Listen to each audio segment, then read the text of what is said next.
Three identical triplets knock on the door of a millionaire's house, asking for food. Upon noticing the necklace around one of their necks, the man is completely stunned. The rain lashed against the large windows of Belmont Mansion, creating a liquid curtain that isolated the property even further from the outside world. Pierre Belmont, a 60-year-old man with grey hair and tired eyes, watched the downpour from his leather armchair, a trembling hand holding a glass of whiskey. The silence inside the mansion was as dense as the darkness outside, broken only by the persistent ticking of the grandfather clock and the occasional distant rumble of thunder. Pierre sighed, feeling the weight of the loneliness that had accompanied him for years. Suddenly, an unexpected sound cut through the air, hesitant knocks at the front door. Pierre frowned, confused. Who could be knocking at his door on a night like this? Setting his glass on the side table, he stood up slowly, his knees creaking in protest. The knocks came again, more urgent this time. "I'm coming!" Pierre shouted, his voice rough from long disuse. Upon opening the heavy oak door, the cold wind and rain struck him, but not as sharply as the sight before him. Three identical pairs of eyes stared back at him, wide and frightened. They were young girls, no more than 7 years old, soaked to the bone and shivering with cold. Their dark hair clung to their pale faces, and their simple clothes were completely drenched. "Please, sir," one of them said, her voice almost lost in the noise of the rain, "could you give us something to eat?" Pierre froze for a moment, shocked by the scene before him. 3 children, alone, out in that storm. What was going on? Come in," he finally managed to say, opening the door wider and gesturing for the girls to enter. They hesitated for a second before running inside, leaving small puddles on the marble floor of the hall. Pierre closed the door, blocking out the howling wind, and turned to his tiny visitors. Under the warm glow of the chandelier, he could see them more clearly.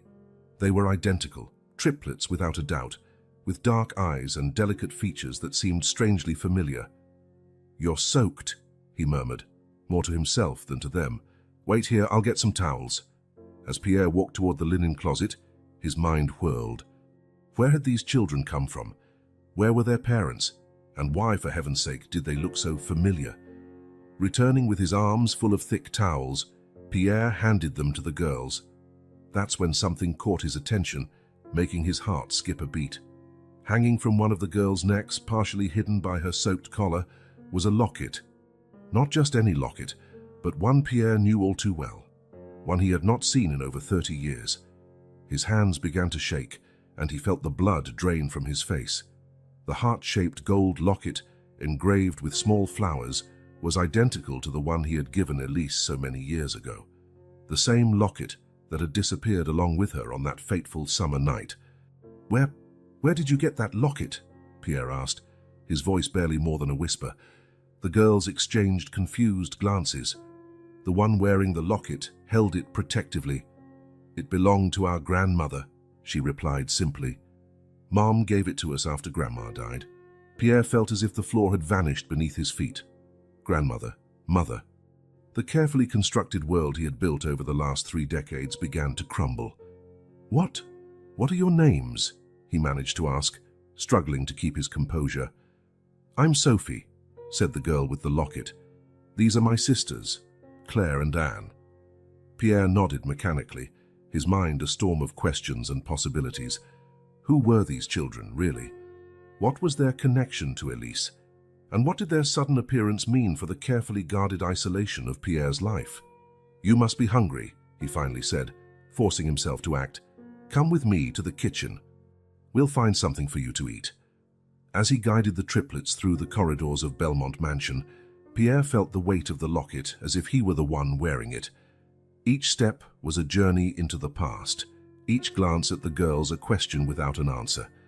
The night, which had started like so many others in Pierre Belmont's solitary life, had become something completely unexpected, and while the rain continued to fall outside, inside the mansion, echoes of the past began to resurface, bringing with them long-buried secrets and the promise of a story that was only beginning to unfold. As Pierre led the 3 drenched girls toward the kitchen, his mind transported him 35 years into the past, to a summer that would change his life forever. The young Pierre Belmont, then 25 years old, dark-haired and bright-eyed, walked briskly through the cobblestone streets of the old town centre. His heart raced, not from the walk-to, but from the anticipation of the meeting he was about to have. Elise Dupont awaited him at the small corner coffee shop, just as she had every afternoon for months. Pierre spotted her through the fogged window, her delicate profile lit by the golden light of the setting sun. She was a vision, brown hair pinned in a loose bun, a simple yet elegant dress. Elise was the embodiment of unassuming beauty. Entering the coffee shop, the tinkling bell above the door made Elise look up. Her smile, upon seeing Pierre, was like sunrise, bright, warm, and full of promise. "Pierre!" she exclaimed, standing to greet him with a gentle kiss. "Elise, my love," Pierre replied, holding her hands as if they were the most precious treasure in the world. And to him, they were. They sat down, their hands still intertwined over the worn wooden table. The coffee shop was modest, frequented mainly by workers and students, a world far from the high society Pierre belonged to. But here, in this small haven, he felt truly alive. "I have a surprise for you," Pierre said, a mischievous glint in his eyes. Elise tilted her head, curious. "Oh, and what might that be?" Pierre took a small velvet box from his pocket. Elise's heart skipped a beat. Could it be a ring? They had talked about marriage, dreamed of a future together, but always as a distant possibility. Upon opening the box, however, it was not a ring resting on the black velvet, but a delicate gold locket. Elise gasped, her eyes wide with surprise and delight. "Pierre, it's beautiful," she exclaimed, gently touching the locket. "Turn it over," Pierre instructed gently. On the back of the locket, finely engraved, were the words, "Forever, my love, P&E." Tears glistened in Elise's eyes. "Oh, Pierre." He took the locket and carefully placed it around her neck. "This is my heart, Elise, always yours, no matter what happens." Elise touched the locket, now resting against her chest. "I'll keep it forever, Pierre." "I promise." In that moment, wrapped in the golden bubble of their love, the future seemed bright and full of possibilities. Pierre imagined a life beside Elise, weddings, children, growing old together. It was all he wanted. But fate, as Pierre would discover, had other plans. A particularly loud clap of thunder brought Pierre back to the present. He blinked, disoriented for a moment, the memories still vivid in his mind. "Sir, are you all right?" The small, worried voice belonged to Sophie, the girl with the locket. Pierre realized he had stopped in the middle of the corridor, lost in his recollections. Yes, I'm fine," he replied, forcing a smile that did not reach his eyes. Come on. The kitchen is this way." As they entered the spacious kitchen, the girls looked around in amazement. It was probably larger than their entire home. Pierre led them to the breakfast table, motioning for them to sit. "What would you like to eat?" he asked, opening the refrigerator. The girls exchanged hesitant looks. Claire finally spoke. "Anything, sir." "We're very hungry." Pierre's heart tightened. How many times had these children gone hungry? Determined, he began preparing an improvised feast, sandwiches, fruit, cookies, and warm chocolate milk. While the girls ate hungrily, Pierre could not take his eyes off the locket. Each time the light reflected off the golden metal, it was like a stab to his heart. "Sophie," he began, trying to keep his voice steady, "you said that this locket belonged to your grandmother." Sophie nodded, her mouth full of sandwich. She swallowed before replying, "Yes, sir. Mom told us that Grandma Elise wore it all the time." Pierre felt as if he had been punched in the stomach. Grandma Elise. There was no longer any doubt. These were his granddaughters, which meant that somewhere out there was a daughter he had never known. Guilt, his constant companion for decades, struck Pierre with full force. He had abandoned Elise, yielding to his family's pressures, believing he was doing the best for both of them. He never imagined she might have been pregnant. "Kaz, do you know anything about your grandfather?" Pierre asked, his voice almost a whisper. Anne, the quietest of the three, answered, "Mom says he left before she was born, that he didn't know about her." Each word was like a knife twisting in Pierre's chest. He was the villain of this story, the absent father, the love who had abandoned them. Looking at the three girls before him, his granddaughters, Pierre felt an overwhelming mix of emotions: regret for the past, fear of the future, and a sudden, intense need to make things right. "Girls," he said, struggling to maintain composure, "you can stay here tonight. Tomorrow we'll find your mother." The triplets smiled, unaware of the emotional turmoil Pierre was facing. To them, it was just an act of kindness from a stranger. For Pierre, it was the first step on a path of redemption he never imagined he would take. As he led the girls to one of the guest rooms, Pierre knew his life would never be the same. The past he had tried so desperately to bury had resurfaced, brought by 3 pairs of innocent eyes and a locket that should never have been forgotten. The storm outside was beginning to lessen, but inside Pierre, a new tempest was only beginning. Dawn found Pierre Belmont seated in his leather armchair, his eyes red from a sleepless night. The storm had passed, leaving behind a clear sky and birdsong. But inside Pierre, the internal storm continued, his thoughts a whirlwind of unanswered questions and frightening possibilities. A soft noise pulled him from his reverie. Hesitant footsteps echoed down the corridor, accompanied by whispers and muffled giggles. The triplets were awake. Pierre stood up, smoothing the wrinkles from his rumpled shirt. He had not changed his clothes, afraid that if he closed his eyes for even a moment, the girls would disappear like a dream at dawn. "Good morning," he said, his voice husky, as he opened the guest room door. 3 identical pairs of eyes looked at him, a mix of curiosity and apprehension on their young faces. "Good morning, sir," they replied in unison, making Pierre involuntarily smile. "You must be hungry," he said, trying to sound casual. "How about breakfast?" The girls nodded enthusiastically, following Pierre down to the kitchen like a line of ducklings. He watched them from the corner of his eye, noting how they moved in perfect sync, a triple reflection of a single person. In the kitchen, Pierre busied himself making pancakes, eggs, and fresh orange juice. The girls sat at the table, their eyes wide at the abundance of food. "Wow!" exclaimed Claire, the chattiest of the 3. "Guess we've never eaten so much at once." The innocent comment made Pierre's heart clench. How many hardships had these children, his granddaughters, faced? "Eat as much as you like," he said, placing a full plate in front of each one. "There's plenty more if you want seconds." As the girls ate eagerly, Pierre sat with them, a cup of coffee in his hands. It was time for some questions. "So," he began casually, "do you live nearby?" Sophie, still chewing a piece of pancake, pointed east. "Sort of. We live in town, near the old factory." Pierre knew the area. It was a poor neighborhood known for run-down houses and high unemployment. His stomach churned at the thought of his granddaughters growing up there. "And your mother?" he asked, trying to keep his voice neutral. "She must be worried about you." The girls exchanged looks, a heavy silence falling over the table. Finally, Anne, the quiet one, spoke. "Mom is working. She's always working. But yesterday you said she was unemployed." Pierre frowned, confused. "She lost her job last week," Claire explained. "So I know she does odd jobs, cleans houses and such. Yesterday she left early to look for work and hadn't returned when Claire's voice faltered, and Pierre saw tears forming in the girl's eyes. "When you went out to ask for food," he completed softly. Sophie nodded, wiping away a stubborn tear. "We didn't want to worry Mom. She already has so many worries."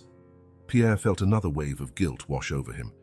His daughter, the daughter he never knew he had, was struggling to survive and feed her children while he lived in a mansion, surrounded by luxury and loneliness. "What is your mother like?" he asked, his voice barely more than a whisper. The girls perked up at the question, their faces lighting up with identical smiles. "Mom is the best," exclaimed Sophie. "She's beautiful and kind," added Claire. "And she tells the best stories," Anne finished. Pierre listened attentively, drinking in every detail. The girls talked about how Marie, their mother, worked hard to care for them, how she always found time to read to them before bed, even when she was exhausted, how she taught them at home, unable to afford school, and then Sophie said something that made Pierre's heart stop. Mom has the same eyes as Grandma Elise. She always says we inherited Grandma's eyes. Pierre looked closely at the girls, truly seeing them for the first time. Their eyes, how had he not noticed before? They were Elise's eyes, large, expressive, with that peculiar sparkle that had always enchanted him.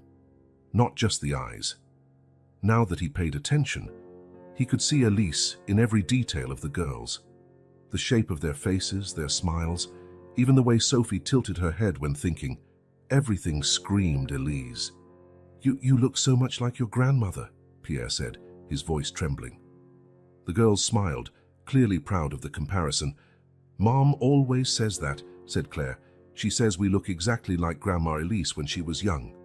Pierre felt a pang in his chest. Elise young, the image of her laughing in that small coffee shop, the setting sun lighting her face, flashed in his mind.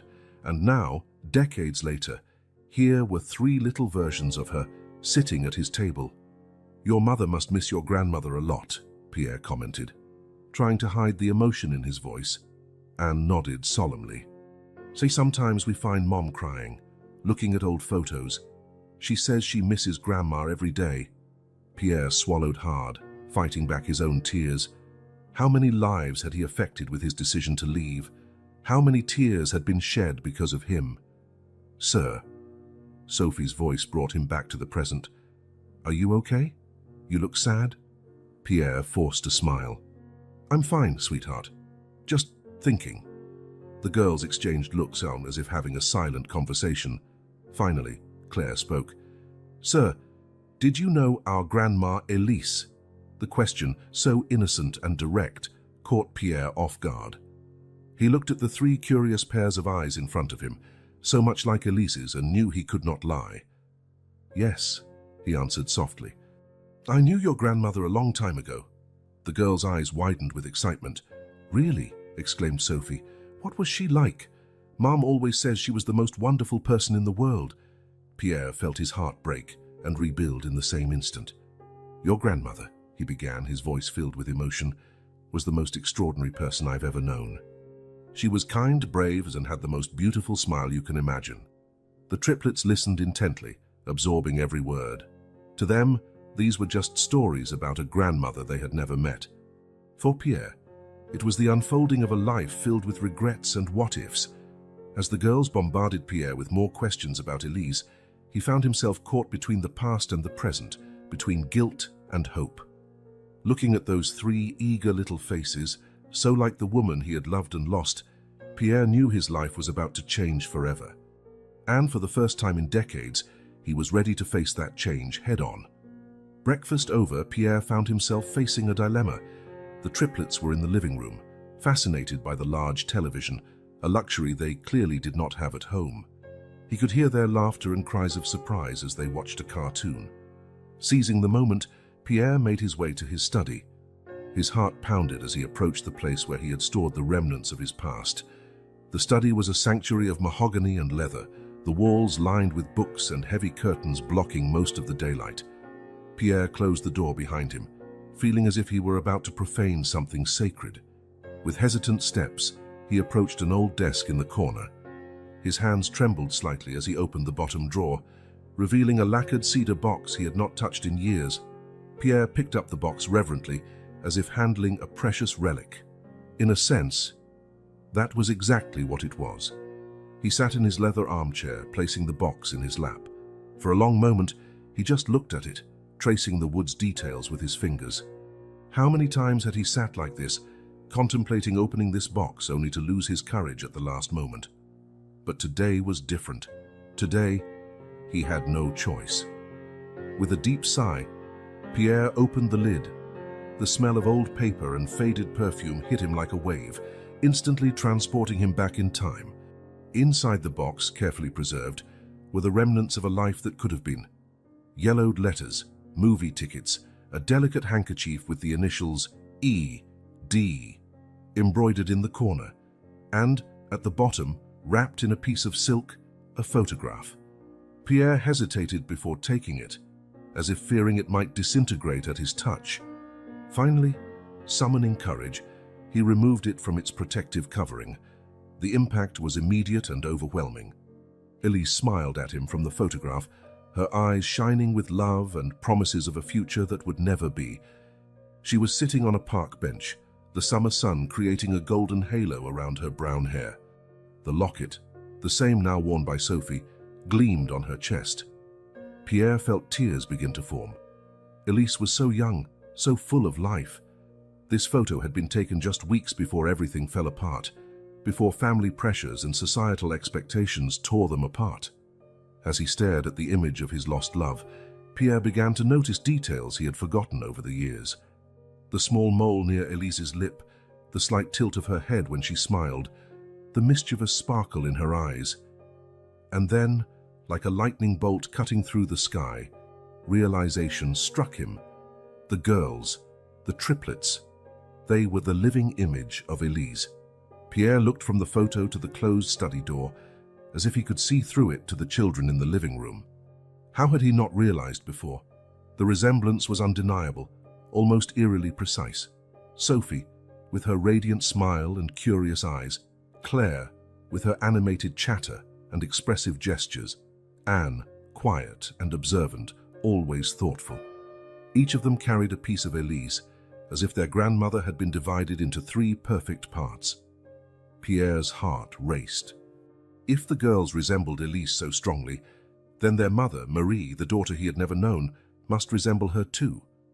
The idea that there was a woman out there who was a combination of him and Elise, a living proof of the love they once shared, was almost too much to bear. Pierre closed his eyes, letting the photo fall into his lap. Long-suppressed memories began to surge, flooding his mind like an overflowing river. He remembered the last time he saw Elise, her face streaked with tears as she begged him not to leave. He remembered how his heart seemed to shatter into 1,000 pieces as he walked away, convinced he was doing the right thing. If only he had known. If he had only suspected Elise was pregnant. A sob escaped his lips, and Pierre covered his mouth with his hand, fearing the girls might hear him. How much time had he wasted? How many precious moments had he lost? Forcing himself to open his eyes, Pierre looked again at the photo. Elise seemed to be looking directly at him, her eyes filled with a mixture of love and accusation. "Forgive me," he whispered to the image. "Please, forgive me." A sudden sound outside the study made him jump. Small footsteps approaching, followed by a hesitant knock at the door. "Mr. Pierre," Sophie called, her voice worried. "Are you all right? How you disappeared?" Pierre swallowed hard, quickly wiping his eyes. "I'm fine, dear," he replied, his voice only slightly trembling. "I'm coming out." Carefully, he placed the photo back in the box, closing it with a soft click. But even as he returned it to the drawer, Pierre knew he could no longer ignore the truth. These girls, these little miracles who had appeared on his doorstep the previous night, were part of him. They were his family. And somewhere out there was Marie, the daughter he never knew he had, living a life of hardship while he drowned in wealth and solitude. Pierre stood up, smoothing the wrinkles from his shirt and trying to compose himself. He did not know what the future held, but he knew he could no longer live in the past. It was time to face the truth, no matter how frightening it might be. Taking a deep breath, he opened the study door. Sophie was there, her big eyes, Elise's eyes, filled with concern. "Are you sure you're all right, Mr. Pierre?" she asked, her small hand instinctively reaching for his. Pierre felt his heart melt. How could he have lived so long without knowing this love? "Yes, dear," he replied, gently squeezing her hand. "Now I'm all right." And for the first time in decades, Pierre realized he was telling the truth. Things were not perfect, far from it. There was much to be resolved, many bridges to rebuild. But with Sophie looking at him so trustingly, and Claire and Anne waiting in the living room, Pierre felt something he hadn't felt in years. Hope. As he followed Sophie back to the living room, Pierre made a silent promise. He would do things right this time. For Elise, for Marie, for these 3 innocent girls that fate had brought to his door. The past could not be changed, but the future was full of possibilities. Pierre spent the rest of the morning in a state of nervous agitation. While the triplets remained engrossed by the television and a few old toys he had found in a forgotten cabinet, his mind worked furiously, trying to process all he had discovered and decide what to do next. The photo of Elise burned in his memory, as did the undeniable similarities between her and the girls. There was no longer any way to deny the truth. These were his granddaughters, and somewhere out there was Marie, the daughter he never knew he had. Pierre paced his office, occasionally pausing to look out the window. The day was clear now, with no sign of the previous night's storm. It was as if the universe was giving him a sign, a chance to clear the skies of his own stormy past. Finally, after what felt like an eternity of internal debate, Pierre reached a decision. He could not simply send the girls home with a goodbye and some money. He could not continue living his comfortable life, knowing his daughter and granddaughters were struggling to survive. He needed to see Marie, to face the consequences of his past choices. With a deep sigh, Pierre left his office and headed for the kitchen. The girls, hearing his footsteps, followed curiously. "What are you doing, mister?" "Pierre," Claire asked, watching him open cupboards and the refrigerator. "I'm packing some things to take to your house," Pierre replied, trying to keep his voice steady. The triplets' eyes widened with surprise and excitement. "You're taking us home?" Sophie asked, a smile lighting up her face. Pierre nodded, feeling a mix of anxiety and determination. "Joyce, yes, I'm taking you home, and I'd like to meet your mother if possible." The girls exchanged excited looks before jumping for joy. Pierre could not help but smile, despite the knot in his stomach. Their innocent reaction was a painful reminder of how much he had missed, of how many family moments he had allowed to slip away. While Pierre filled a large basket with non-perishable foods, fresh fruit, and some personal hygiene items, the girls chattered happily, telling him about their home, their neighborhood, and their mother. "Mom will be so happy with all this food," exclaimed Anne, usually the quietest of the three. "And she'll really like you, mister." "Pierre," Sophie added confidently, making Pierre's heart ache. If only they knew the truth, Pierre thought, would they still think their mother would like him? He pushed the guilt aside.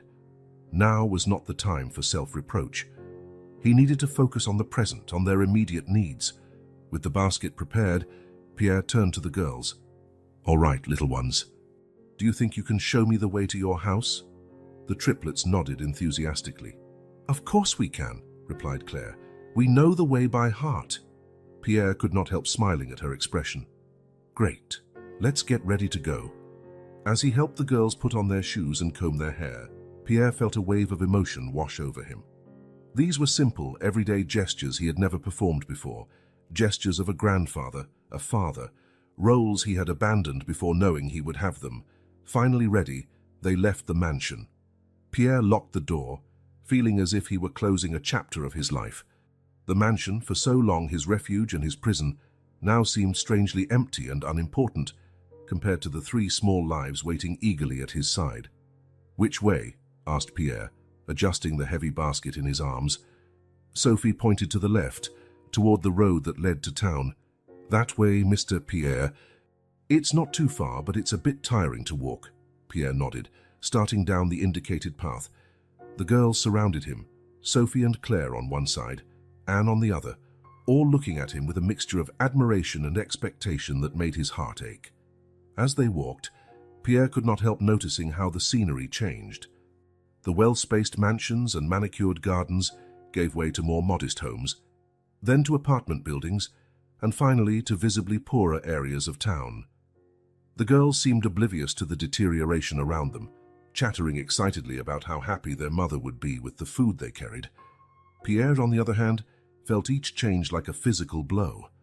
This was the world his daughter and granddaughters lived in, so different from the comfort and luxury he had known all his life.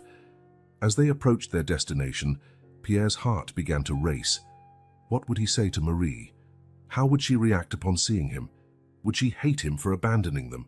Would she even know who he was? "It's there, mister." "Pierre," exclaimed Claire suddenly, pointing to a row of adjoining houses at the end of the street. Pierre stopped, looking where she pointed. The houses were small and in poor condition, with peeling paint and patched windows. One of them, he noticed with a tightening in his chest, had flowers planted in tin cans near the door, a touch of beauty and hope amid the decay.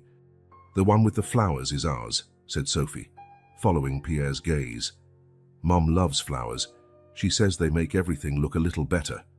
Pierre swallowed hard, moved by the resilience and optimism that simple gesture represented. Elise also loved flowers, he remembered. It seemed Marie had inherited more than just her mother's looks. "Come on, mister." "Pierre!" Anne tugged gently at his hand, eager to reach their home. With his heart in his throat, Pierre took the last few steps toward the house. Each step brought him closer not only to Marie, but also to facing his past, his choices, and their consequences. Standing before the worn door, with the triplets by his side and a heavy basket in his arms, Pierre knew his life was about to change forever. For better or worse, there was no turning back now. It was time to face the truth. The morning sun bathed the streets as Pierre and the triplets began their journey toward Marie's home. The heavy basket swayed in Pierre's arm, a physical reminder of the distance between his world of abundance and theirs. Sophie, Claire, and Anne skipped ahead, their cheerful voices echoing through the increasingly narrow and worn streets. Pierre followed, his eyes taking in every detail of the changing environment. "Mr. Pierre," Claire called, turning to look at him. "Do you really live all alone in that huge house?" The innocent question caught Pierre by surprise. "Yes," he answered softly. "I've lived alone for a long time." "Don't you get lonely?" Anne asked, her quiet voice carrying a depth beyond her years. Pierre felt a lump in his throat. "Sometimes," he admitted. "But what about you? Tell me more about your lives." The girls exchanged glances before Sophie began. "Well, we live with Mom in a small house. It's cramped, but Mom says what matters is that we're together." Claire continued. "Sometimes it's hard, you know. Mom works a lot, but even then we don't always have enough to eat." Pierre's heart tightened at her words. He looked at the girls, noticing for the first time how thin they really were, their clothes a bit too large and worn at the elbows and knees. "And school?" Pierre asked, dreading the answer. Anne replied this time, "We don't go to school. Mom teaches us at home when she can. She says one day we'll be able to go when things get better." Pierre felt another wave of guilt. His granddaughters were being deprived of even a basic education due to poverty. As they walked, the scenery continued to change. The well-kept homes had given way to run-down apartment buildings, and now rows of small, dilapidated houses. The girls kept chattering happily about their lives, while Pierre felt each detail like a physical blow. "Over there is where we buy bread when we have extra money." Sophie pointed to a small bakery. "Mr. Johnson sometimes gives us yesterday's bread for free." Pierre looked at the bakery's peeling facade and faded sign. The thought of his granddaughters relying on charity for bread made him feel ill. Turning a corner, they passed a small park in disrepair. Rusty equipment, overgrown grass, but the girls smiled when they saw it. "We play here when Mom is working," Claire explained. "Mrs. Jones, our neighbor, sometimes watches us from her window." Pierre imagined the three girls playing alone in the neglected park, unsupervised, and his heart ached again. They continued walking, and the revelations kept coming. "That's the clinic we go to when we're sick." Anne pointed to a grey building. "We have to wait a long time, but the doctors are nice." "And that's where Mom used to work." Sophie indicated an old factory in the distance. "Shall before it closed down and she lost her job." Each new piece of information was like a blow to Pierre. The reality of Marie and the girl's life was so far from everything he knew, so full of hardship and deprivation. Are you happy?" Pierre asked hesitantly, fearing the answer. The triplets stopped and looked at him, their faces serious for a moment. "We are," Sophie finally replied. "Mom says happiness isn't about the things we have, but the love we share." "And we have a lot of love," Claire added with a smile. "Even when we don't have much else," Anne completed softly. Pierre felt tears forming in his eyes. The resilience of these children, their ability to find joy even in such difficult circumstances, moved him deeply. They continued their journey, the girls occasionally pointing out places or people that were part of their daily lives. Pierre absorbed it all, constructing in his mind a picture of the life his daughter and granddaughters led. It was a life of constant struggle, of hardship and shortages, but also, Pierre realized, a life of love, community, and people helping each other in difficult times. When they finally reached the street where the girls lived, Pierre felt as if he had taken more than a simple walk. He had traveled through time and space, confronting not only his family's current reality, but also the consequences of his past actions. The street was narrow, with adjoining houses on both sides. Many were in poor condition, with peeling paint and broken windows.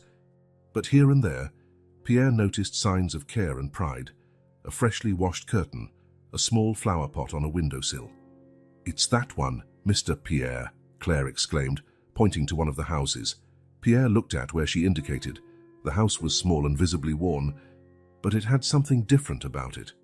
Small flower pots decorated the front, bringing vibrant touches of color to the gray facade. "Mom loves flowers," Sophie explained, noticing Pierre's gaze. "She says they remind us that beautiful things can grow anywhere." Pierre felt his heart tighten. Elise had loved flowers as well. It seemed Marie had inherited more than just her mother's appearance. Standing there before the modest home where his daughter and granddaughters lived, Pierre felt the full weight of his past actions, the life he had chosen to abandon, the future he had denied to Elise and Marie. All of it hit him with overwhelming force. But along with guilt and regret, Pierre felt something else blossom in his chest: determination. Determination to do the right thing this time, to be present, to help. "Come on, Mr. Pierre," Anne gently pulled his hand. "Mom will be so surprised."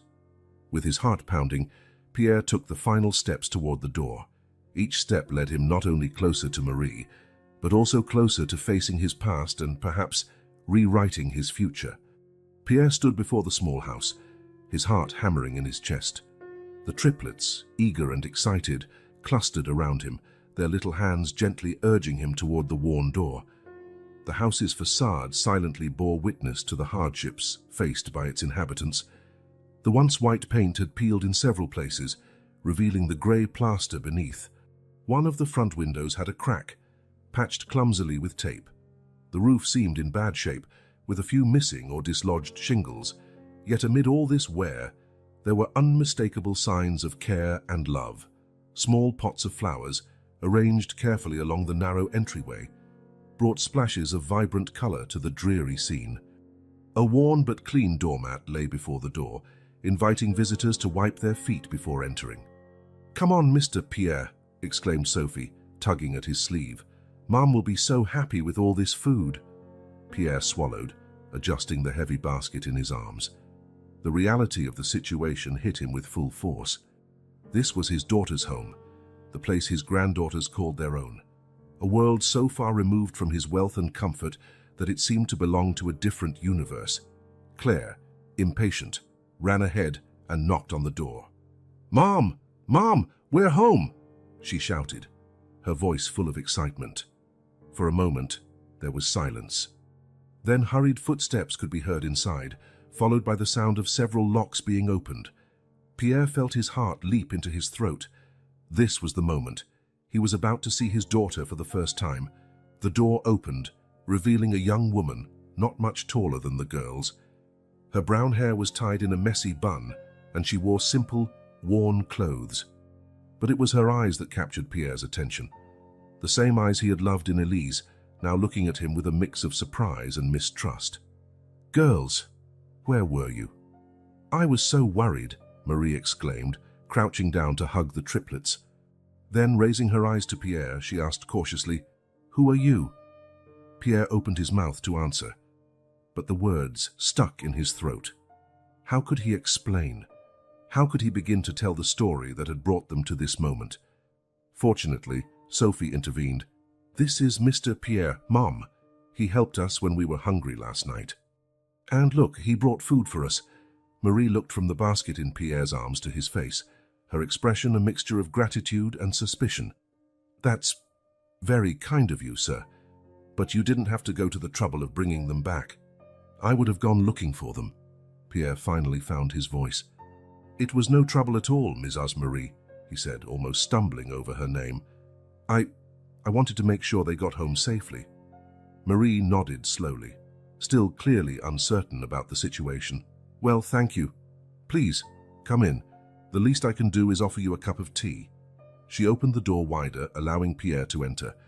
The home's interior was as modest as its exterior, but incredibly clean and organized, considering the circumstances. The living room, which also served as a dining area, was small and sparsely furnished. A worn sofa occupied one wall, while a wooden table with 4 mismatched chairs stood against another. The walls, though peeling in places, were decorated with colorful drawings, obviously made by the girls. Pierre noticed there was no television or any other visible electronic device. "Please, sit down," Marie said, indicating one of the chairs at the table. "I'll make some tea." While Marie moved into the tiny adjoining kitchen, Pierre watched the triplets run into what he assumed was their bedroom, excited to store their belongings. Seating himself carefully, he placed the basket on the table. From his seat, Pierre could see into the kitchen. It was tiny, barely enough space for Marie to move between the old stove and the chipped sink. The refrigerator was small and seemed to be struggling, emitting an irregular hum. Marie returned a few minutes later with 2 cups of tea, placing one in front of Pierre. "Sorry, we don't have sugar," she said, a slight blush coloring her cheeks. "So that's all right," Pierre replied quickly. "The tea is fine as it is." An uncomfortable silence fell between them. Pierre could feel Marie's eyes on him, assessing, trying to understand his intentions. "Mr. Pierre," she finally spoke, her voice calm but firm. "I'm very grateful for your kindness in helping my daughters and bringing this food. But I need to ask, why? Why care about 3 unknown girls?" Pierre felt the weight of her question. How could he answer without revealing everything at once? How could he explain that these unknown girls were actually his granddaughters? He began, hesitant. "I couldn't just ignore them. They needed help, and I was in a position to offer it." Marie studied him for a long moment before nodding slowly. "Well, whatever your reason, I'm very grateful. Things have been difficult lately." At that moment, the triplets returned, their animated voices breaking the tension. Mom, Claire exclaimed. "Mr. Pierre has a huge house, with a giant TV and so many rooms." Marie looked surprised at Pierre, who felt his face grow hot. It's true," he admitted. "I live alone in a large house outside of town." A look of understanding passed over Marie's face. "Ah, so you're from that wealthy area, I see." The tone of her voice made Pierre shrink internally. There was a mixture of resignation and a hint of bitterness in it, as if the existence of wealthy people like him was a constant reminder of life's injustices. "Marie," Pierre said softly, "I'd like to help. Not just with food, but maybe I can do more. For you and the girls." Marie stiffened visibly. "I appreciate the offer, Mr. Pierre, but we don't need charity. We manage." Pierre felt his heart clench. How could he explain that this was not charity, that it was his responsibility, his duty as a father and grandfather? Before he could reply, Sophie spoke. "Mom, Mr. Pierre knew Grandma Elise. He told us about her." Marie's face paled, her eyes widening in shock. She looked at Pierre, truly looking at him for the first time, and he could see the exact moment understanding dawned.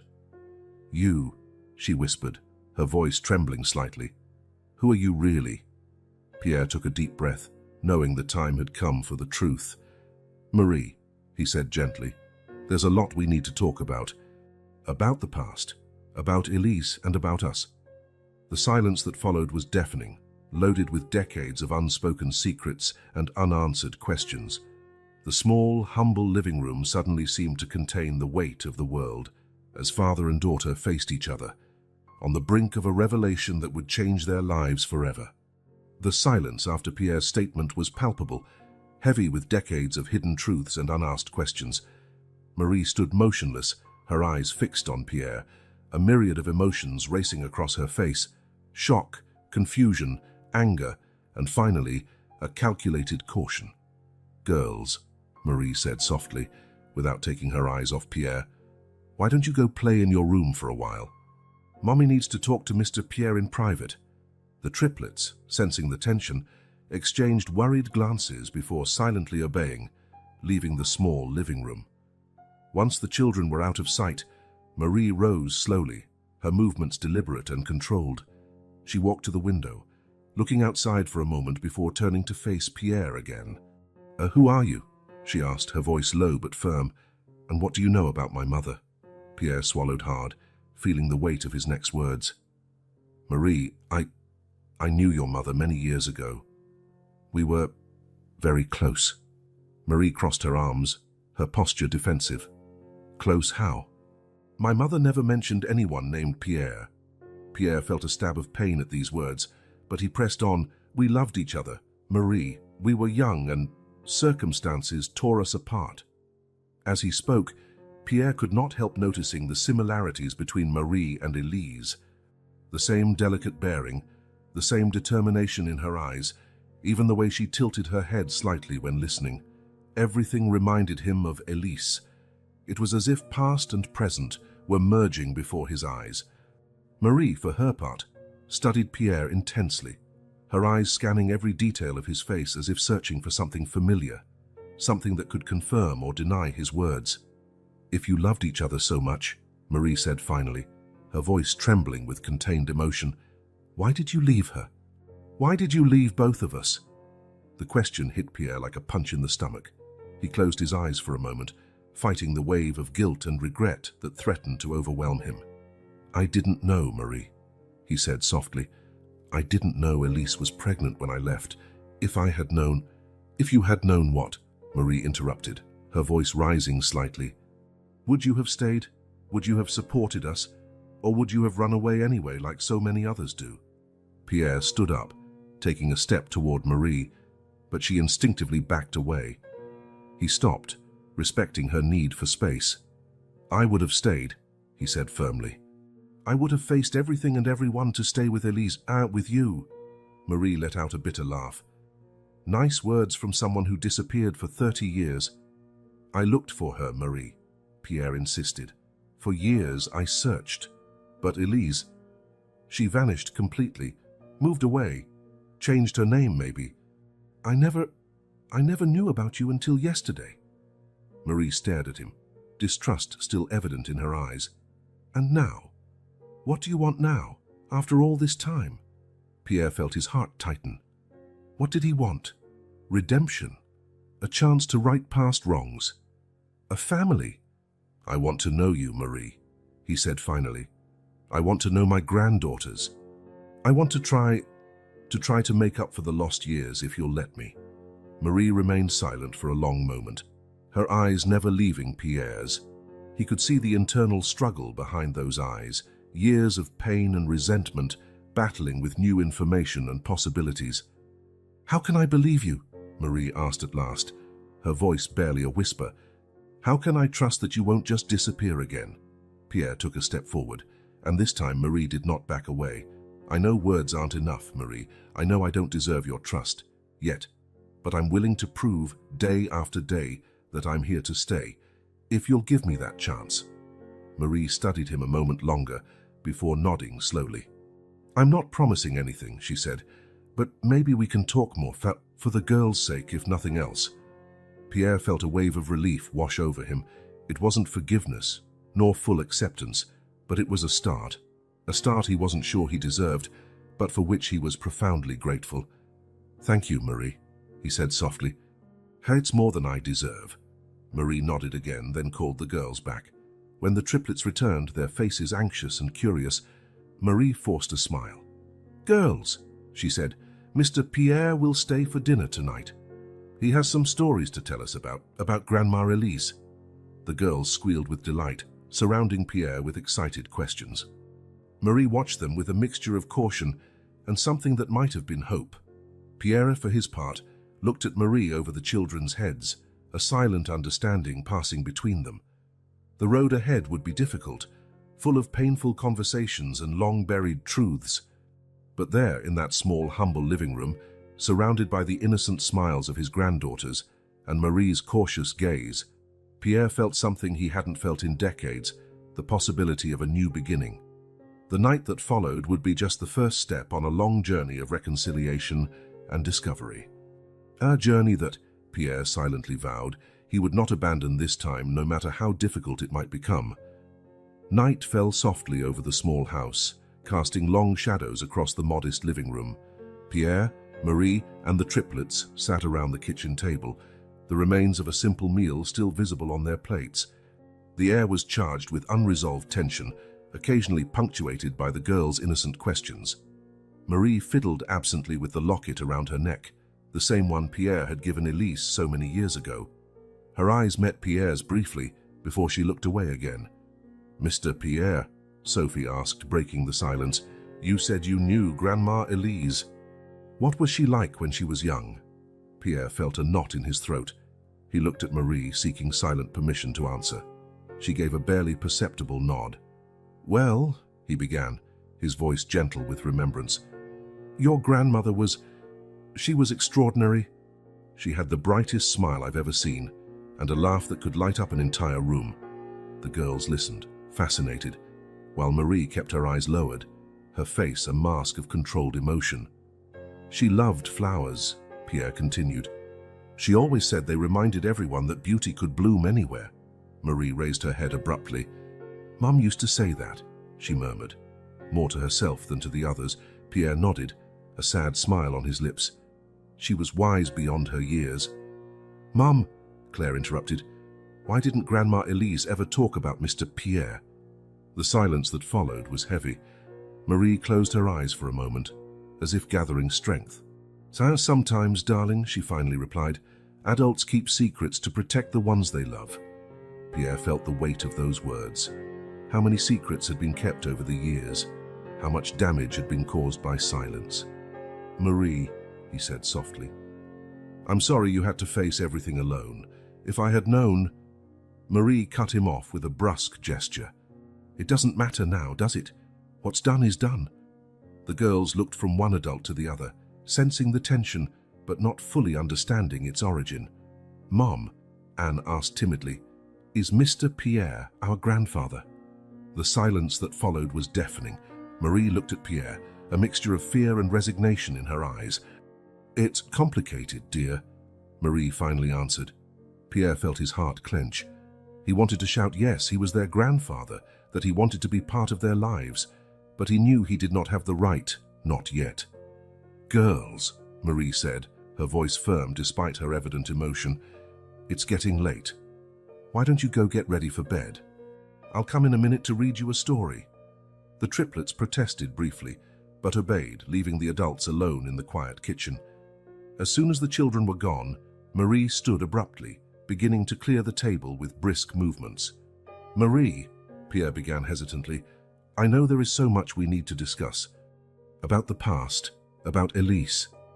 Marie stopped, her hands trembling slightly as she held a plate. "Mom died 5 years ago," she said abruptly, her voice breaking slightly. "Cancer. She fought for 2 years, but in the end—" Pierre felt as if he had been punched in the stomach. Elise, dead. The love of his youth, the woman he never truly forgot, gone forever. I'm sorry," he whispered, tears glistening in his eyes. "I should have been there. For both of you."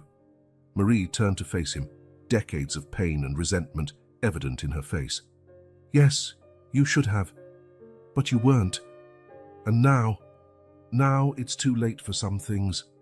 Pierre nodded slowly, accepting the truth of her words. "I know I can't change the past, Marie. But maybe we can build something for the future, for the girls." Marie studied him for a long moment before answering. "I'm not sure I can trust you, Pierre. I'm not sure I want to. But the girls, they deserve to know their story, their family." "I understand," Pierre said softly. "I'll do whatever it takes to prove that I'm here to stay this time. No more running, no more secrets." Marie nodded slowly. "We'll see," she said, her voice cautious. "But know this, if you hurt my daughters, if you abandon them as you did me and Mom, I will never forgive you." The intensity in her voice was palpable, and Pierre felt the full weight of his responsibility. "I promise, Marie. Never again." A silence settled between them, full of unspoken promises and cautious hopes. "Mommy," Sophie's voice called from the bedroom, "we're ready for the story." Marie sighed, running her hand over her tired face. "I must go," she said. You can come back tomorrow if you want. so we can talk more." Pierre felt a surge of relief. It was a small step, but a step nonetheless. "Thank you, Marie. I'll be here." As Marie left to attend to the girls, Pierre remained alone in the kitchen, surrounded by echoes of the past and uncertain hopes for the future. He knew the path ahead would be difficult, filled with painful conversations and long-buried truths. But looking around the small house, listening to the distant voices of Marie and the girls, Pierre felt something he hadn't felt in decades: hope. Hope for redemption, for a second chance, for a family. In that modest kitchen, Pierre silently vowed that this time he would not waste the chance. No matter how hard it might be, he would be there. For Marie, for the girls, for Elise's memory. It was time to face the past and build a new future, one day at a time. The sky darkened quickly, heavy and threatening clouds gathering on the horizon. Pierre was about to leave when the first clap of thunder rumbled, making the windows of the small house rattle. Marie looked out the window, her face etched with worry. "Looks like a strong storm," she murmured, more to herself than to Pierre. As if to confirm her words, the rain began to fall, first in sparse droplets, then in a dense curtain of water. The wind howled, whipping the trees outside. Pierre hesitated at the door, torn between the desire to stay and the fear of imposing his presence. Marie seemed to sense his indecision. "You can't drive in this weather," she said, her voice a mix of resignation and reluctant concern. "It would be too dangerous." Before Pierre could respond, a frightened cry came from the girls' bedroom, followed by the sound of small feet running down the corridor. The triplets burst into the living room, their faces pale with fear. "Mommy," Sophie whimpered, clinging to Marie's leg. "We're scared." Marie crouched down, embracing all three girls at once. "Say it's all right, darlings. It's just a storm. It'll pass soon." Pierre watched the scene, feeling like an intruder. But then, to his surprise, Anne reached out to him, her large eyes silently asking for comfort. Without thinking, he knelt beside Marie, wrapping an arm protectively around Anne. For a moment, they stayed like that, Pierre and Marie side by side, comforting the frightened children. It was a scene of familial intimacy Pierre had never experienced before, and he felt his heart tighten with a mix of joy and regret. Another thunderclap echoed, causing the girls to huddle closer. Marie looked at Pierre, a silent decision being made. "Come," she said softly. "Let's all go to the living room. We can make an improvised camp and tell stories until the storm passes." The girls agreed enthusiastically, their fear momentarily forgotten at the prospect of an adventure. While Marie fetched blankets and pillows, Pierre helped the girls push the furniture aside to create space in the center of the small living room. They built an improvised fort with chairs and sheets, a cozy refuge from the storm outside. Marie returned with a tray of hot chocolate, and they all settled inside the fort. The girls nestled between Pierre and Marie, their small bodies warm and trusting. "Mr. Pierre," Claire asked, her voice muffled by the blankets, "can you tell us a story?" "A story about Grandma Elise." Pierre felt Marie tense beside him, but when he glanced at her, she gave a small nod. "Of course," he said softly. "How about I tell you how your grandmother and I first met?" The girls nodded eagerly, and even Marie seemed interested, despite her cautious expression. Pierre began, his voice low and nostalgic. "It was on a summer day many years ago. I was walking through the park when I saw a young woman trying to reach a kite stuck in a tree." As the story unfolded, Pierre watched Marie's reactions out of the corner of his eye. He saw surprise, then a gradual softening of her expression, as if she was seeing her mother in a new light. When he finished, the girls were sleepy, their eyes heavy with drowsiness.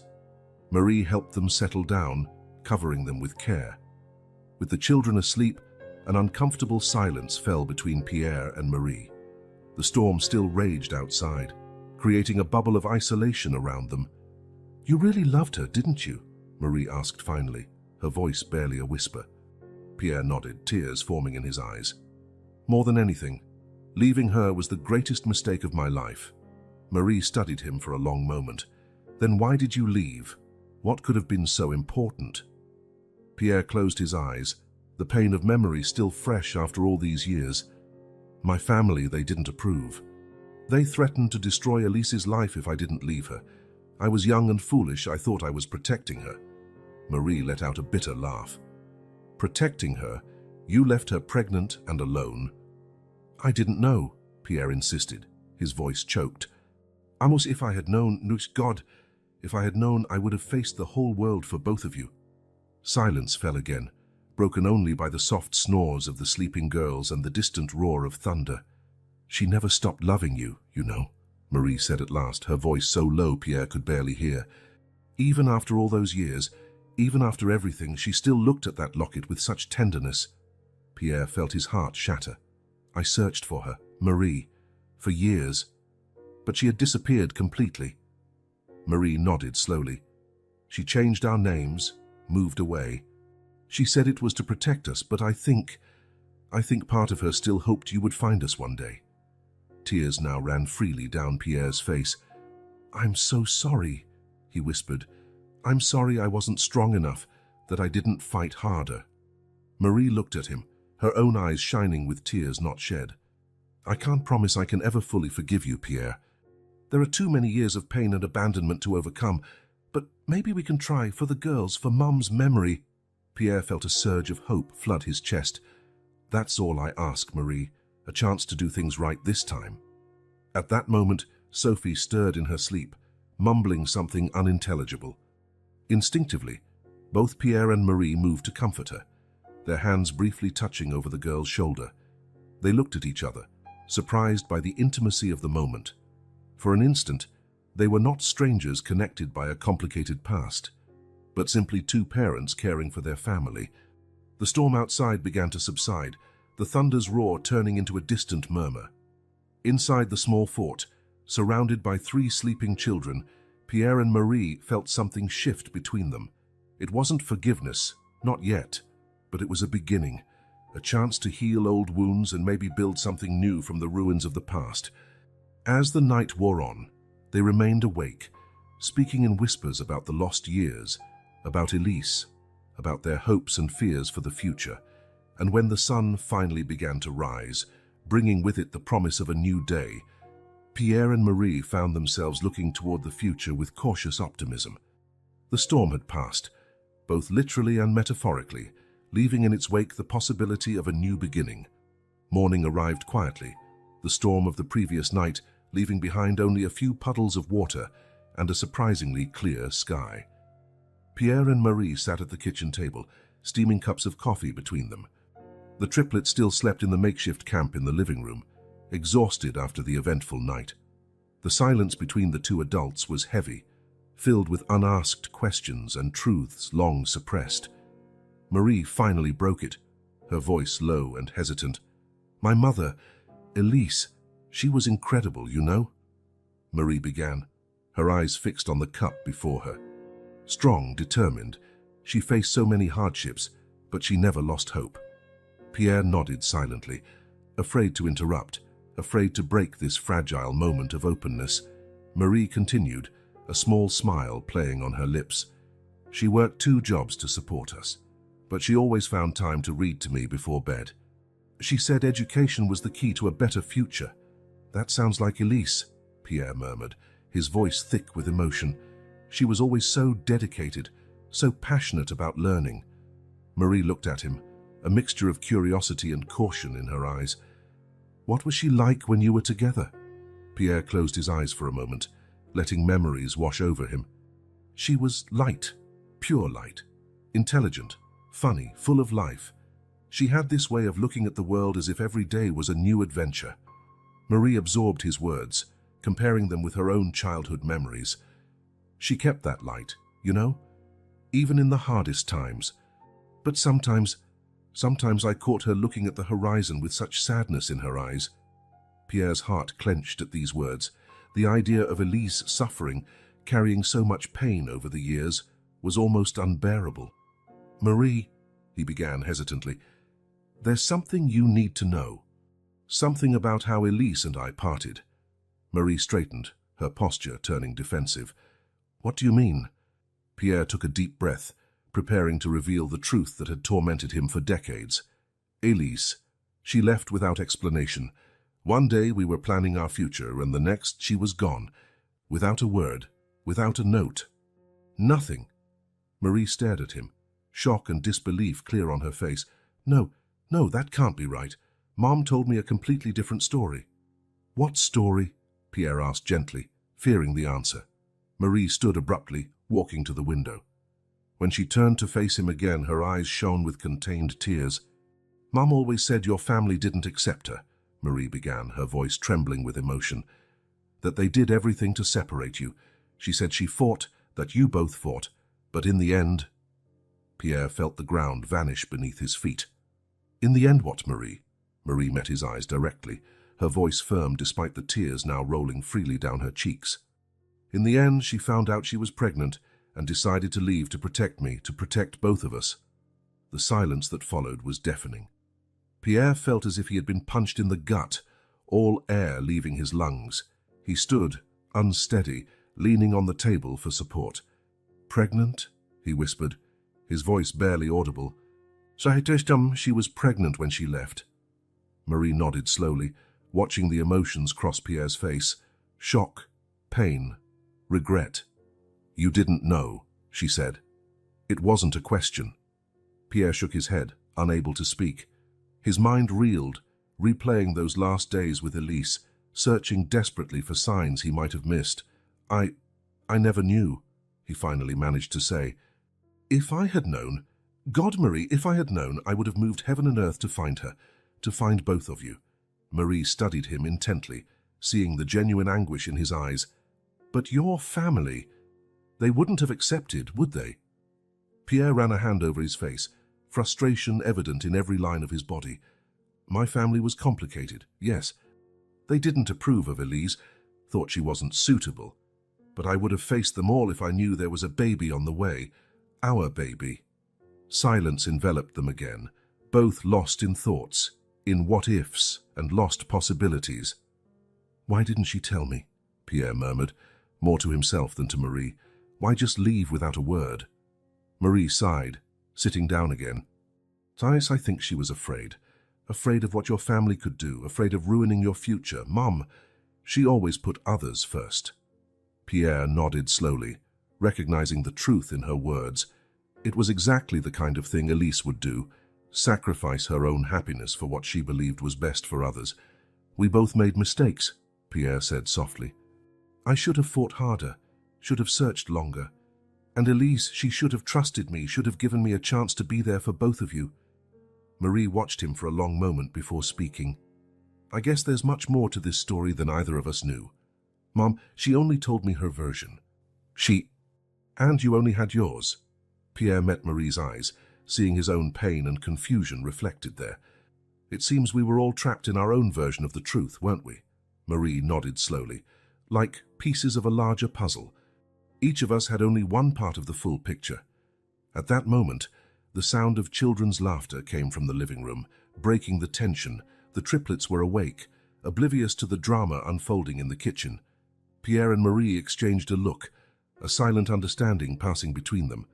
There was still so much to say, so much to clarify.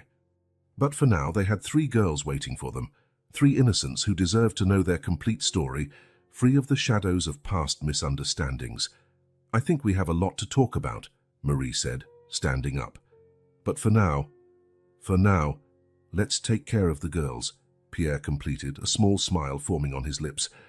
As they headed together into the living room, Pierre felt a mix of emotions, sadness for the time lost, anger at the misunderstandings, but also a spark of hope. Because here, in this small house, with the children's laughter echoing around them, he felt that perhaps, just perhaps, they could start piecing together their broken family puzzle. The complete truth was still out there, waiting to be fully uncovered, but for the first time in decades, Pierre felt he was on the right path to finding it. The day wore on slowly, the afternoon sun casting elongated shadows through the small living room. Pierre and Marie sat on the worn sofa, the triplets playing quietly on the rug before them. The air was heavy with unresolved tension and unasked questions. So, Marie began hesitantly, you really had no idea about the pregnancy? Pierre shook his head, his eyes fixed on a distant point. I had no idea. If I had known. Goodness, Marie, I would have done everything differently. Marie nodded slowly, taking it in. Mom always said your family opposed your relationship, that they threatened to ruin her if she didn't leave you. Pierre frowned, painful memories resurfacing. My family was complicated. They didn't approve of Elise, that's true, but threaten her. I never knew that. Maybe they did it behind your back, Marie suggested, her voice a mixture of bitterness and sadness. Pierre considered the possibility, feeling a wave of anger and guilt wash over him. It's possible. They were capable of anything to maintain what they called our family reputation. At that moment, Sophie lifted her head from her drawing. Mom, remember that old letter from Grandma Elise, the one you keep in the special box? Marie looked surprised at her daughter. Yes, sweetheart. What about it? It talked about a bad man who wanted to hurt Grandma, Claire chimed in, her innocent voice contrasting with the weight of her words. Pierre felt his heart tighten. A bad man? Marie, what are they talking about? Marie looked shaken. I never read that letter to them. How do you know about it, girls? Anne, the quiet one, answered shyly. We saw you reading it and crying once. Mom, after you left, we peeked. Marie closed her eyes, taking a deep breath. There is a letter, she said to Pierre, that Mom wrote shortly before she died. She mentions a man, someone from your family, who threatened her directly. Said that if she didn't leave you, he'd make her lose everything, her job, her reputation, even the chance to keep the baby. Pierre paled, feeling suddenly nauseous. My God, he whispered. It must have been my father. He was capable of something like that. Silence fell heavily over the room, broken only by the soft sound of the girls' pencils on paper. Elise must have been terrified, Pierre continued, his voice unsteady. Young, pregnant, facing threats. She must have thought leaving was her only option. Marie nodded slowly. She always said she did what she thought best to protect me, but I never fully understood what she was protecting me from. The puzzle pieces were falling into place, revealing a picture of fear, manipulation, and tragic misunderstandings. We were both victims, Marie, Pierre said softly. Elise, you, me, we all suffered because of my family's cruel games. Marie looked at him, years of resentment battling with new understanding in her eyes. Maybe, but it doesn't change the fact that I grew up without a father, that Mom struggled so hard on her own. Pierre nodded, accepting the truth in her words. You're right. I can't change the past, Marie. But maybe we can do something about the future. Marie looked curious. What do you mean? Pierre took a deep breath, gathering courage. I know it's sudden, and I understand if you don't want to, but what if you and the girls came to live with me? At my house, I mean. Shock was evident on Marie's face. Live with you? Pierre, we barely know each other. I know, he said hurriedly. But think about it. The girls would have space to play, to grow. You wouldn't have to worry about rent or bills. We could try to be a family. The triplets, who had stopped drawing to listen, suddenly exploded with excitement. Can we, Mom, please? Sophie begged. Pierre's house is so big and beautiful, Claire added. And it has a huge garden, Anne said softly, her eyes shining. Marie looked at her daughters, then back at Pierre. There was hesitation in her eyes, but also a spark of something else. Hope, perhaps. I don't know, Pierre, she said slowly. It's a big decision. And there's so much between us that still needs to be resolved. Pierre nodded, understanding. I'm not asking for an immediate answer. Just think about it, okay? We could start over. Give the girls the family they deserve. Marie fell silent for a long moment, her eyes moving from Pierre to the girls and back again. Finally, she spoke. I'll think about it. I can't promise anything, but I'll consider it. The girls screamed with joy, hugging Marie and then running to hug Pierre as well.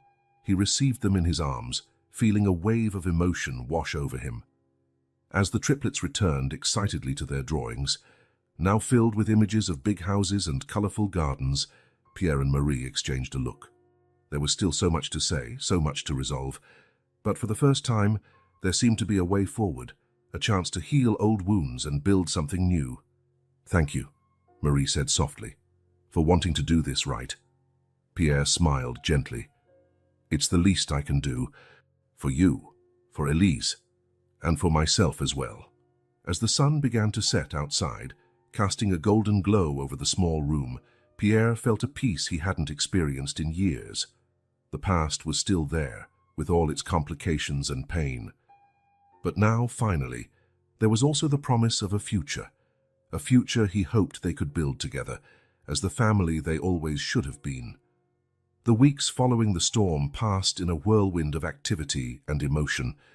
Marie's decision to accept Pierre's proposal was not taken lightly, but after many frank conversations and careful planning, she finally agreed that it was the best option for her and her daughters.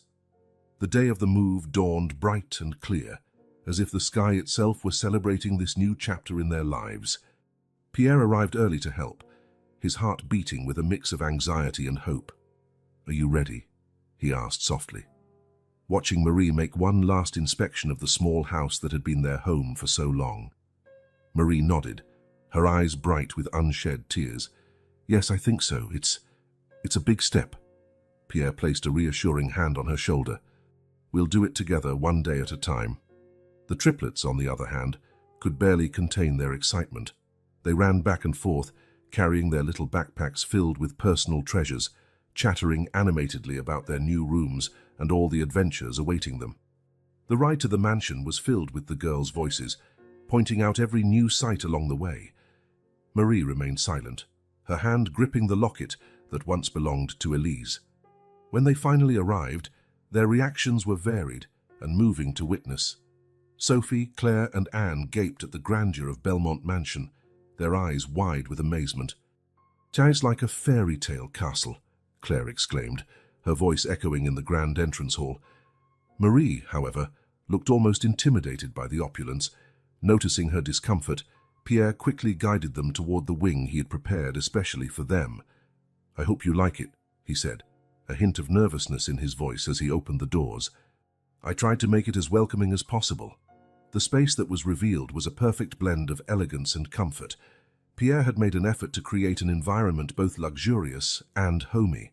The girls' rooms were a childhood dream come true, each decorated according to their personalities and interests. "Oh, Pierre," Marie whispered, tears now freely streaming down her face. "It's perfect."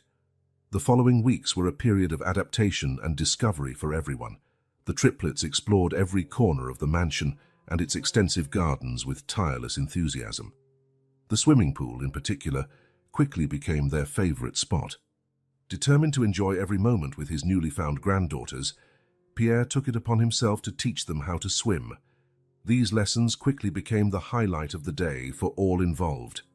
"Grandpa, look, I'm doing it!" Sophie cried, paddling clumsily through the water with beginner's strokes. Pierre's heart swelled with pride and emotion. It was the first time one of the girls had called him Grandpa, and the impact was profound. Marie, watching from the pool's edge, could not help but smile as she saw the bond growing between Pierre and the girls. It was a sight she never thought she would see, and yet here it was, right before her eyes. Gradually, a routine settled into the mansion. Family dinners became a sacred ritual, a time for everyone to come together and share the day's adventures. The bedtime reading sessions, once Marie's sole responsibility, were now often conducted by Pierre, his rich voice bringing the stories to life. One quiet Sunday afternoon, about a month after the move, Pierre suggested something that had long been on his heart. "Marie," he said softly, "what do you think about visiting Elise?" Marie looked surprised, then slowly nodded. "I think it's time. The girls have never visited Grandma's grave." The trip to the cemetery was quiet, each lost in their own thoughts. When they arrived at Elise's grave, simple but well cared for, the emotions were palpable. Pierre knelt down, gently placing a bouquet of Elise's favorite flowers on the headstone. "Forgive me," he whispered, his voice choked with emotion, "for everything." Marie stood beside him, the triplets clustered around her, feeling a wave of emotion wash over her. Sadness, longing, but also a strange sense of closure. "Mom," she said softly, "I hope you're at peace now. We're all right. We're together." The girls, sensing the solemnity of the moment, remained silent, their small faces serious as they observed the adults. On the way back home, Anne broke the silence with a gentle question. "Grandpa, would Grandma Elise be happy that we're all together now?" Pierre felt his heart tighten at the innocent question. "Yes, sweetheart," he replied, exchanging a glance with Marie. "Son, I think she would be very happy." That night, after putting the girls to bed, Pierre and Marie found themselves in the living room, each holding a glass of wine. "I never imagined we'd be here," Marie said, looking around the elegant room. "Sometimes it still feels like a dream." Pierre smiled softly. "It does to me, too. But it's a dream I don't want to wake up from." They toasted silently, the clink of their glasses echoing in the quiet room.